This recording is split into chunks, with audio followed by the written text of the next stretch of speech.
तो आज मैं अपने क्लासेस के थ्रू, अपने केशवी ट्यूटोरियल्स के थ्रू ये जो मैसेज है वो सब तक स्प्रेड करना चाहूंगी और आप अपने फ्रेंड्स को भी ये मैसेज शेयर करो जिनको मैथ्स बिल्कुल भी नहीं आता लेकिन उनको 10th में पास होना है।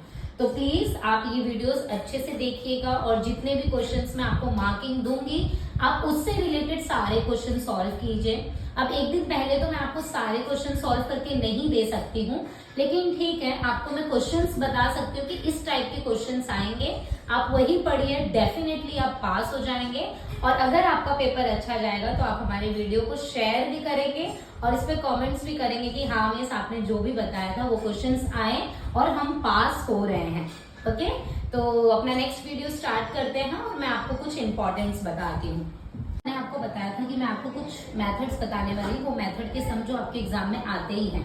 This is not related to the question कि मतलब ये क्वेश्चन ही आएगा, वो तो हमें भी नहीं पता क्या आने वाला है, बट हम लोग जो मेथड है वो आपको मैं बताना चाहूंगी। पहला चैप्टर है आपका linear equation in two variables. Linear equation in two variables में आपको कौन से मेथड के क्वेश्चंस आ सकते हैं। तो पहला मेथड है आपका साइमल्टेनियसली इक्वेशन। तो साइमल्टेनियसली इक्वेशन आपको कहाँ पर मिल जाएगा, 1.1 में। तो आपको 1.1 पूरा अच्छे से करना है क्योंकि इसी में आपको साइमल्टेनियसली इक्वेशन मिलने वाला है। फिर आप 1.2 को स्किप करेंगे और आप आ जाएंगे 1.3 पर, और 1.3 में आपको क्या मिलने वाला है, क्रैमर्स रूल्स मिलने वाला है, जिस जो आपके 3 मार्क्स का क्वेश्चन है जो आपके एग्जाम में आता ही है। तो आप 1.3 भी पूरा अच्छे से डन करेंगे। और इसमें एक क्वेश्चन है जो डिटर्मिनेंट फाइंड आउट करने वाला है, तो डिटर्मिनेंट भी आपको फाइंड आउट करने आना चाहिए।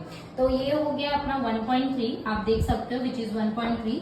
1.3 में question number 1, question number 2, question number 3 आपको दिया हुआ है। 1.3 आप पूरा करेंगे, ये आपको 1 मार्क्स के लिए क्वेश्चन आता है और ये जो मेथड है आपको 3 मार्क्स के लिए आता है। तो इस मेथड से रिलेटेड आप सारे क्वेश्चंस करेंगे। एटलीस्ट आपको क्वेश्चन नहीं आता तो आप फॉर्मूला अच्छे से लर्न करके वैल्यूज पुट करना सीखेंगे। आंसर एक बार रॉन्ग भी होता है तो चल जाएगा, लेकिन आप इसको पूरा सॉल्व करेंगे।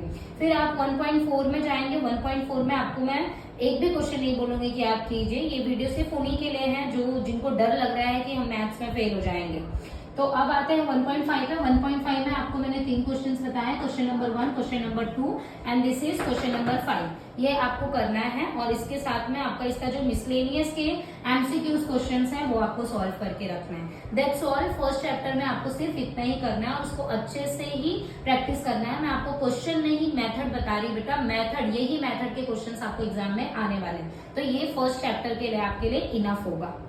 है बेटा क्वाड्रेटिक इक्वेशन। क्वाड्रेटिक इक्वेशन में मैं आपको बोलूंगी कि आप 2.1 पूरा कीजिए। अब आप बोलोगे कि मिस हमें तो मैथ्स बिल्कुल नहीं आता, 2.1 क्या करेंगे, लेकिन बेटा 2.1 के जो टेक्सचुअल क्वेश्चन है वो आपको पूरा करने ही करने हैं, वो डेफिनेटली आपके एग्जाम में आते ही आते हैं। इसमें सबसे मोस्ट इंपॉर्टेंट जो क्वेश्चन है विच इज फॉर्मूला मेथड और फैक्टराइज मेथड। ठीक है, तो फॉर्मूला मेथड आपको कहाँ पर मिलने वाला है, 2.4 में मिलने वाला है, और जो आपका फैक्टराइज मेथड है वो आपको किस में मिलने वाला है, 2.2 में मिलने वाला है। तो 2.2 में फैक्टराइज मेथड आपके ये क्वेश्चंस हैं, एटलीस्ट आप अपने दोस्तों के साथ बैठिए और 2.2 के फैक्टराइज मेथड को अच्छे से कीजिए। फिर 2.3 आप पूरा स्किप कर देंगे, कोई प्रॉब्लम नहीं है, क्वेश्चंस आते हैं लेकिन ठीक है आप स्किप करेंगे तो कोई प्रॉब्लम नहीं है।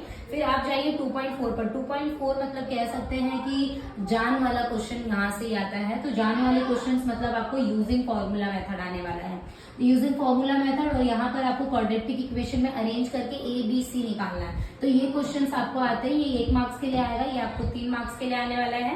तो यूजिंग फॉर्मूला मेथड आप अच्छे से पढ़ेंगे और उसको पूरा डन करेंगे। फिर आप जाएंगे 2.3 पर, तो 2.3 तो डन हो गया। 2.4 पर जाएंगे। 2.4 में आपको देखो क्वेश्चन नंबर 2 में दिख रहा है, क्या दिख रहा है आपको, डिटर्मिनेंट फाइंड आउट करना है। क्वेश्चन नंबर 2 में find the value of discriminant and determinate the nature of root of the following quadratic equation. अगर आपको यूजिंग फॉर्मूला मेथड आता है तो आप इसको भी आसानी से कर सकते हो क्योंकि इसमें भी ABC निकालना है, फॉर्मूलेज में वैल्यूज को पुट करना है। हाँ, मेरे लिए मैथ्स बहुत इजी है, आपके लिए थोड़ा टफ होगा, लेकिन आप एक मेथड सीख जाएंगे तो फटाफट आपको आ ही जाएगा ये सम। तो ये सम आपको डेफिनेटली करना है। और उसके अलावा अगर क्वेश्चन नंबर 7 आप रट्टा मार सकते हैं, आप कुछ कर सकते हैं तो कर लीजिएगा। क्वेश्चन नंबर 7 से रिलेटेड भी क्वेश्चन आ सकते हैं आपको।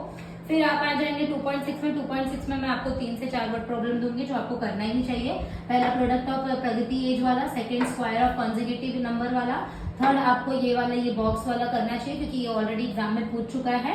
और फिर आपको एक मैं बता दूंगी, सुएज फूड किशोर वाला तो है ही, लेकिन आप मिस्टर कासम वाला जरूर कर लीजिएगा क्योंकि मिस्टर कासम भी आपको एग्जाम में पूछा जाता है। तो मिस्टर कासम कर लीजिए। फिर आप ये क्वेश्चन नंबर 3 कर लीजिए, 2 कर लीजिए, 1 कर लीजिए। आप इतना करेंगे और इसके साथ साथ आपको मिसलेनियस के कुछ क्वेश्चंस जो एमसीक्यूज हैं उसको सॉल्व कर लेने हैं। तो this is enough for the chapter number 2 में, जो कि मोस्ट इंपॉर्टेंट है, आपको कर लेना चाहिए। फॉर्मूला मेथड कर लेना चाहिए, डिस्क्रिमिनेंट मेथड कर लेना चाहिए और क्वाड्रेटिक में ABC निकालने आपको आ जाना चाहिए। ठीक है, अर्थमेटिक प्रोग्रेशन में तो मैं आपको बोलूंगी कि वर्ड प्रॉब्लम अगर आप नहीं करना चाहते तो आप स्किप कीजिए, लेकिन ऑलमोस्ट आप सब कीजिए। अब आपकी मैथ्स के टीचर ने आपको मैथ्स कैसा पढ़ाया होगा वो उन पे डिपेंड करता है। बहुत ही इजी है, तो आपको 3.1 तो पूरा ही करना है, क्योंकि इसमें ऐसा होता है कि हर बार अलग अलग टाइप के क्वेश्चंस करते हैं। तो 3.1 आप पूरा करेंगे। फिर आप आ जाएंगे 3.2 में। 3.2 में देख रहे हैं आप यहाँ पे T1 T2 की वैल्यू फाइंड आउट करना, और एक्टिविटी बेस्ड क्वेश्चंस में ये आते ही हैं, तो आप इसको भी पूरा कर लेंगे। और TN वाले जितने भी सम्स है, जैसे क्वेश्चन नंबर 2 हो गया, क्वेश्चन नंबर 3 हो गया, क्वेश्चन नंबर 4, 5, 6, 7, 8, 9 है, तो ये सब आप मत कीजिए चलेगा, लेकिन एटलीस्ट आप क्या कीजिए कि क्वेश्चन नंबर 2 इसमें भी TN लगने वाला है, क्वेश्चन नंबर 3 इसमें भी TN लगने वाला है, क्वेश्चन नंबर 4 इसमें भी TN का फॉर्मूला लगने वाला है, क्वेश्चन नंबर 5 इसमें भी TN का फॉर्मूला लगने वाला है। और एक जो क्वेश्चन होता है विच इज मोस्ट इंपॉर्टेंट, तो डिविजिबिलिटी वाला पूछता है क्वेश्चन विच इज बाय 5, और यहाँ पे डिविजिबल बाय क्या पूछा है, 4 पूछा है। तो बेटा आपको TN का फॉर्मूला लेना है, तो आप ये सारी चीजें आराम से कर सकते हो, तो आप कीजिए। और ये क्वेश्चंस आते ही आपके एग्जाम में। और third chapter is the most important chapter, ये भी अच्छा खासा वेटेज चैप्टर है, तो आपको इसको करना ही चाहिए। तो 3.1 और 3.2 तो आप पूरा ही कर लीजिए। 3.3 में अगर आपको SN का फॉर्मूला आता है और SN फॉर्मूला वैल्यूज पुट करने वाले जितने भी क्वेश्चंस हैं वो कर लीजिए, और बाकी आप कुछ भी नहीं करेंगे चलेगा, लेकिन SN के फॉर्मूला पुट करने वाले जो भी है वो आप उतना कर लीजिए। फिर उसके बाद में आप आगे जाएंगे तो वर्ड प्रॉब्लम है, जिसमें कारगिल वाला एक वर्ड प्रॉब्लम है विच इज मोस्ट इंपॉर्टेंट, आपको वो करना ही चाहिए। और अगर आप 3.1 3.2 अगर आपको आता है तो आप जरूर जाइए 3.4 पे, वो बहुत ही इजी चैप्टर है। एज अ मैथ्स टीचर तो मेरे लिए मुझे पता है कि सब कुछ इजी है, लेकिन आपके लिए नहीं इजी होगा, लेकिन आप देखिए एटलीस्ट कि किसका स्टेप कम है, आप वैल्यूज पुट कर सकते हैं, सॉल्व कर सकते हैं, तो एटलीस्ट वो आप सॉल्व कर लीजिए। तो जो जो क्वेश्चंस मैं आपको सिर्फ मेथड बता रही हूँ कि कौन कौन से मेथड आते हैं, उस मेथड के सम्स आपको कर लेने हैं। फिर नेक्स्ट है आपका फाइनेंशियल प्लानिंग। फाइनेंशियल प्लानिंग में अगर आप कुछ नहीं करेंगे तो भी चलेगा, लेकिन एटलीस्ट GST परसेंटेज निकालना सीख जाइए, बाकी आप इसको स्किप कीजिए, आप नहीं भी करेंगे तो भी चलेगा। फिर नेक्स्ट चैप्टर है आपका fifth chapter which is probability. और प्रोबेबिलिटी एक बहुत ही अच्छा चैप्टर है, वो आपको करना ही चाहिए, और बहुत ही इजी चैप्टर है, बहुत मजा भी आता है इसको करने में, तो आप प्रोबेबिलिटी जरूर कीजिए। 4th चैप्टर आप स्किप कर दीजिए, प्रोबेबिलिटी पे जाइए। तो सबसे पहले तो आपको ये चार्ट जो है ना प्रोबेबिलिटी का, वो जितना अच्छे से आप पढ़ सकते हैं, जितना अच्छे से समझ सकते हैं, रट्टा मार सकते हैं या जो भी कर सकते हैं, ये बराबर अच्छे से आप लर्न कीजिए। अगर आपको पूरा सेंस नहीं भी आता है, लेकिन अगर आपने एस फाइंड आउट कर दिया तो भी तो आपको हाफ मार्क्स मिलेगा ना। तो बूंद बूंद से सागर भरता है, आधे आधे आधे आधे नंबर से आप पास हो जाएंगे आराम से। तो एटलीस्ट आपको ये करना ही करना है, पूरा टेबल एकदम अच्छे से लर्न करना है।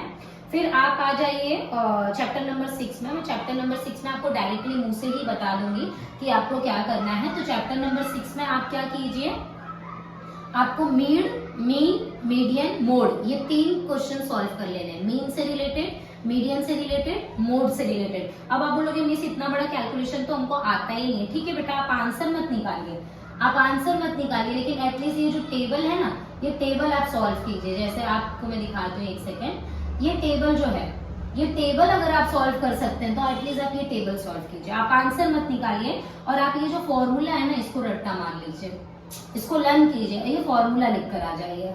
आप इतना भी करके आ जाएंगे तो ये 3 मार्क्स के लिए आता है ना, तो आपको 1.5 मार्क्स मिल जाएगा और आप आसानी से अलजेब्रा में पास हो जाएंगे। तो ये उनके लिए था जो जिन बच्चों को पास होना है।